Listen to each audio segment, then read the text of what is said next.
Let's bring him in right now. Jerry Jones live here on Shan and Bobby, 105.3 The Fan. Good morning, Jerry. How are you? Good morning, Sean, Bobby, and great to be on this morning. Merry Christmas. Merry Christmas, sir. Congratulations on a very impressive, dominant win in Carolina. Just give us your thoughts on that performance. Well, I'll start with the defense. Good place to start. Yeah.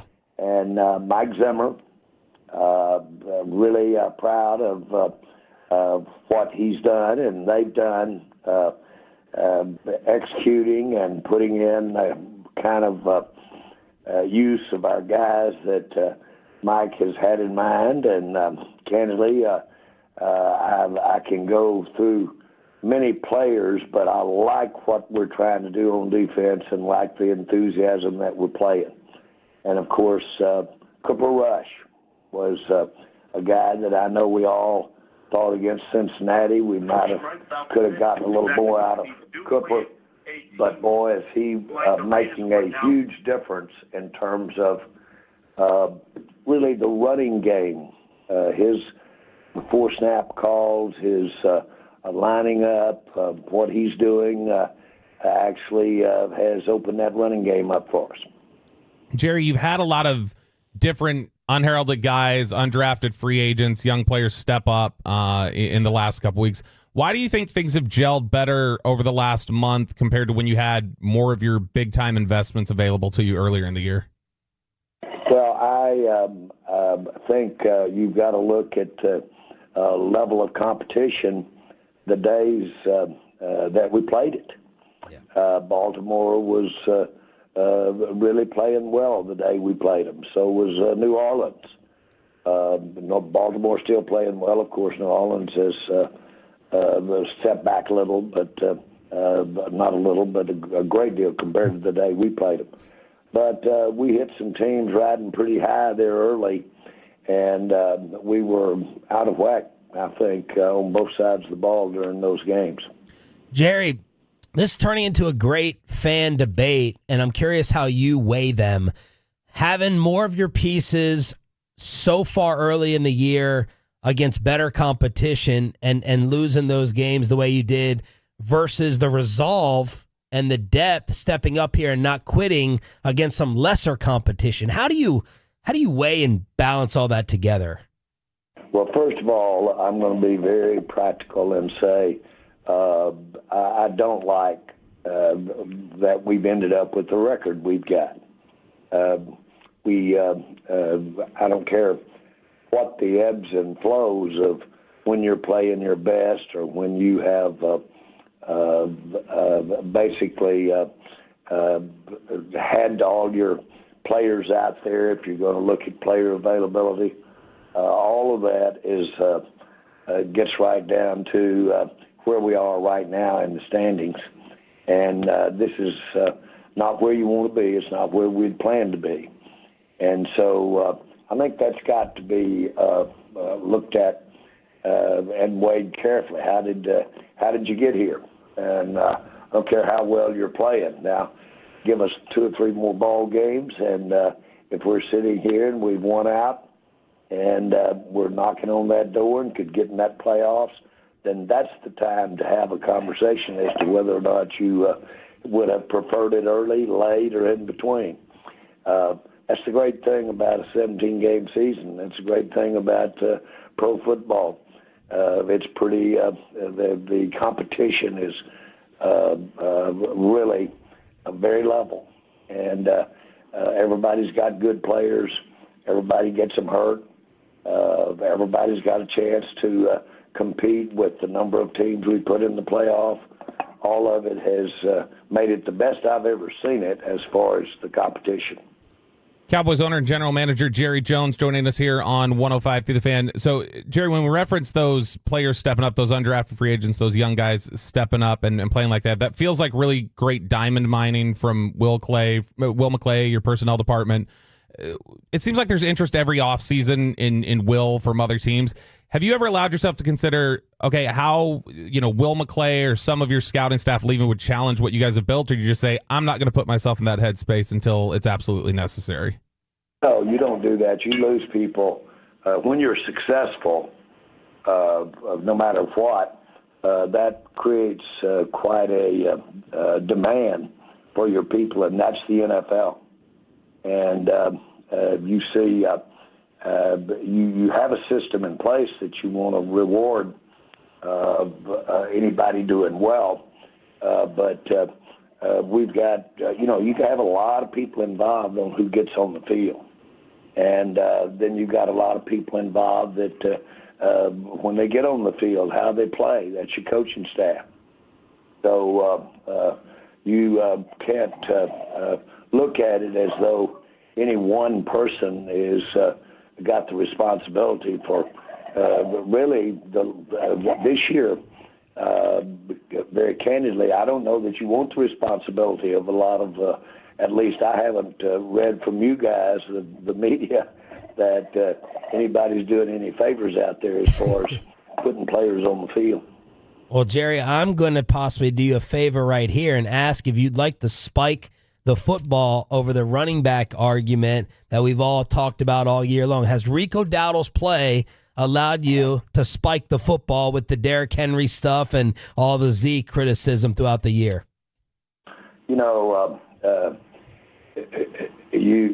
This was a question that came up in our personnel coaches meeting that we have usually after every ball game, and it came up yesterday. And Rico and his success relative to how we're blocking them. We're blocking them different. We're blocking it up different.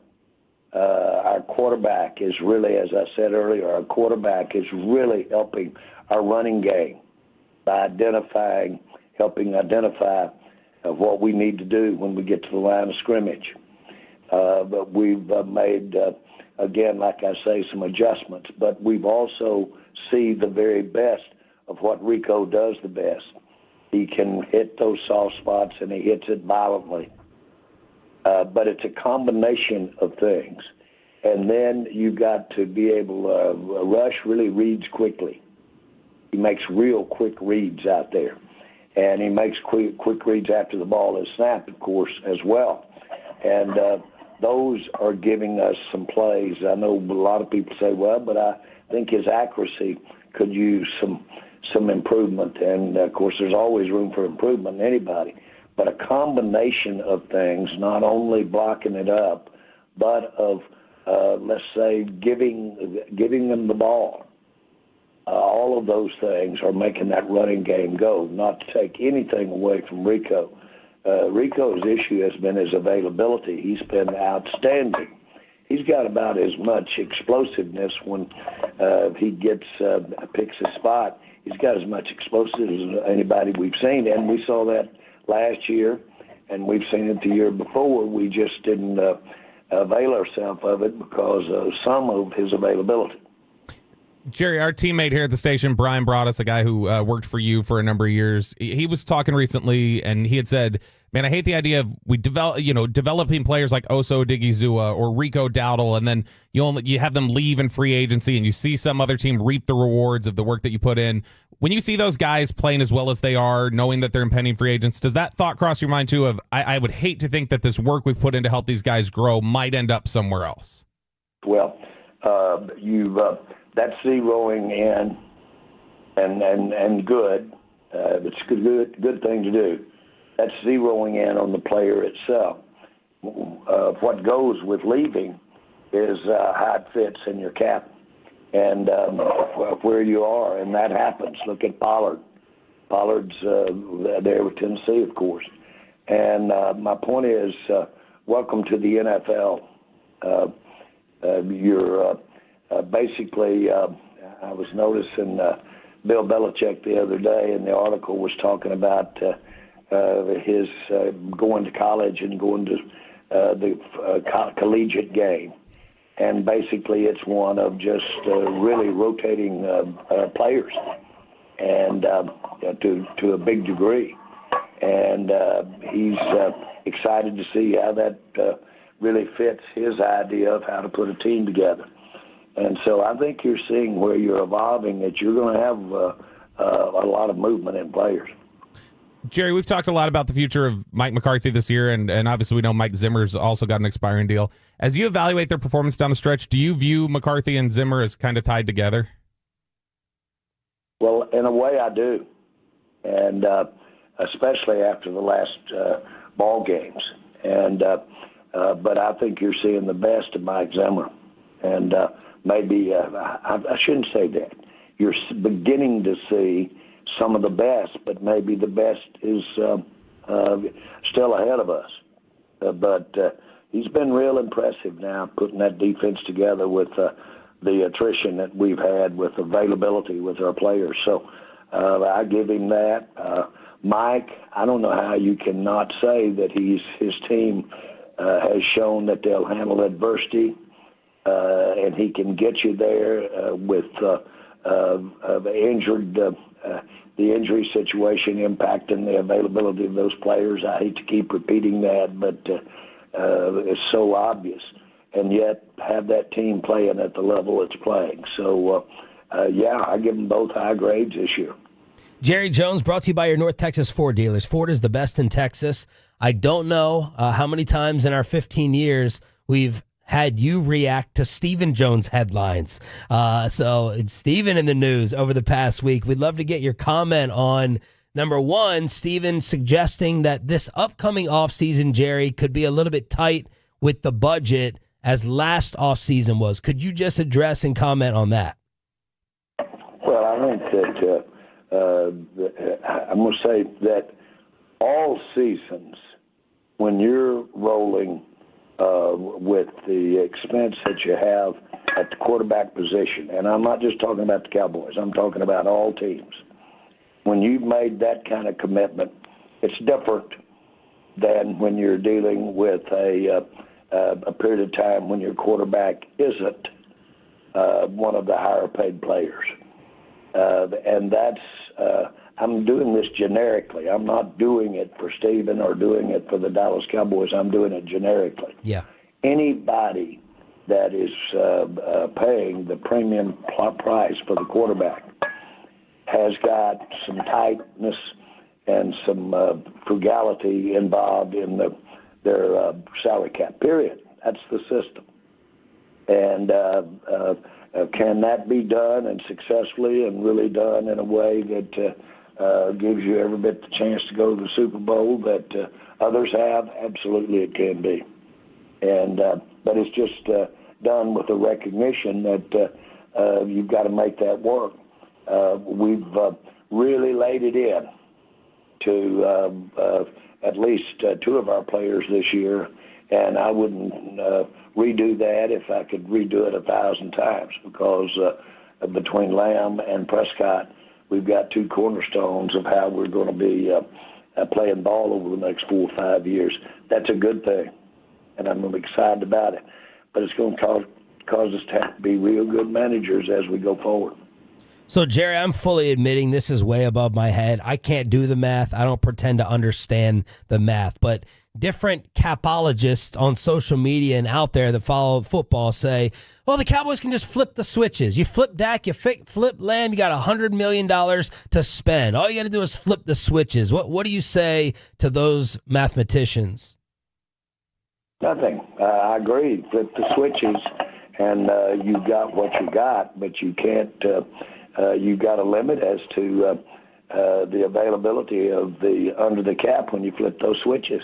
Yeah. And I know I'm taking liberty with your flip the switch comment, which I'm not opposed to that type of definition, but still, you make your choices. I think they're saying the same thing. You make choices, and you see how you're going to manage your cap when you've. It's a different management when you've got the higher-priced player at quarterback. Jerry Jones here on the Fans. Steven also said, look, we with NFL Network, Ian Rappaport, we got to have a conversation about how much you pay some of these top, 5 to 10 players. Some took that as a slight towards Micah, since he's theoretically the next one up. Can you comment on what Steven had to say about that top-heavy spending, and particularly Micah Parsons, who said he wants to stay here no matter what? He did not in any way say that Micah Parsons was at issue looking ahead at the future at all. He did not say that. And by the way, I didn't hear what he said, or I have not read what he said, but I know he didn't say that, because that's never been uttered in this organization, that we don't have a future with Micah Parsons. Jerry, Micah talks about his great relationship with you, and he goes about my contract, 40, 30, I don't see a big difference. My agent may not want to hear that. Is that music to your ears for negotiating purposes? 30 is no different from 40? Listen, the music to my ears is, first of all, when I've heard Micah criticized for anything he might have said or how he expressed himself, and when I ask about it, I've never been critical of it. Anybody that's the poor daddy he is, and anybody that puts it out like he puts it out every time, that's trite to take anything or comment negatively about anything he's saying. Obviously, he is highly visible and says a lot. And when you say a lot, take it from somebody who says a lot. Me. Okay, then that gives a lot of fodder. Nothing wrong with that at all. It's real interesting that he could be the player that he is and have the views that he has. I'll be very candid with you. If I were a fan, I'd listen to what Micah Parsons got to say, because it's real informative, and he enjoys the heartbeat of the team, and because he is, in a way, a major part of the heartbeat of the team. Well, Jerry, since you said that, I got excited when I heard Micah say yesterday, I expect us to be big free agent players. So should we listen closely to that since you just suggested it? Those generic things, how do you you define big free agent players? How do you define that? Numbers, financial, but even your capologists that you're talking about, I'm sure will tell you that every team has its limit, and how you spin that around, if you're fortunate enough to have some guys that aren't in free agency that you are paying, the cap does not distinguish, well, you get to pay your own players, plus you get to have what everybody else has got in free agency, including the ones that aren't playing their own players. Well, that's a complete BS. And not to be cynical about it, but it's pretty easy for everybody. Everybody gets up, and everybody understands the amount of money they have in their bank account and what they want or what they might owe. Everybody gets that. And under the rules, you have to spend within that. If you go outside of it, they don't even ask. They just take the player at the bottom and they start cutting them up for you all the way up the ladder until they get to the room where you're no longer over the cap. So it's a very bright line. Cowboys owner and GM Jerry Jones joining us here on 105 through the Fan. Jerry, Trayvon Diggs was shut down for the year. He's going to undergo knee surgery. Clarence Hill reported over the weekend that the team was unhappy with the way Diggs attacked his ACL rehab last year and into his offseason. What are your thoughts on that report? Again, you wouldn't have anybody in our organization ever, not the ones that know anything about his rehab, and not everybody knows that. But you wouldn't have anybody make that kind of comment. I can assure you that nobody from within the Cowboys said that. Jerry, how are you feeling about Trayvon's timeline? Is it just way too early? Or are you thinking training camp or start a season for a return? Well, again, I could not in any way. That rehab and the time connected with the rehab can be really dramatically different for each player, and with the same injury. And so you're pretty. You obviously can see, and I can, that he's out for the season. But when he return next year, would be the same circumstances in trying to predict when Overshown would be back. These injuries in late season, when you've got this season that, for all practical purposes, begins really in camp the following year, a lot of these injuries are by definition year-long rehabbed recovery length. And so you can do the math. That pushes it into the year.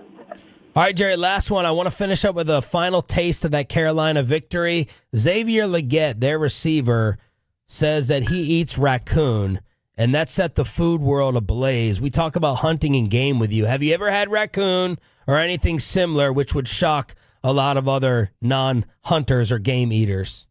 I've eaten a lot of raccoon. Yes. The answer is yes. And I've eaten it hunting.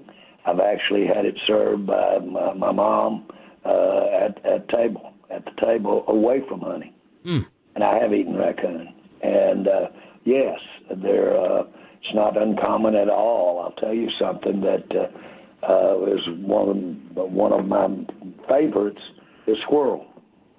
And it's wonderful, and my mother could do a great job of it. And we all had our favorite pieces, and my dad and sister, I have one sibling, a sister, and they would fight over, not fight, but my mom and I, they were just, my sister and I as far as siblings, my mom and I wouldn't even ask for the brain in a squirrel. Oh, man.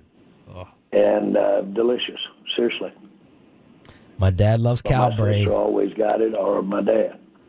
The fight over the brain. Jerry Jones delivering like no one else can. Thank you for addressing all the topics. Congratulations on the dominant victory, and good luck against Tampa. You bet, guys. Have a good day.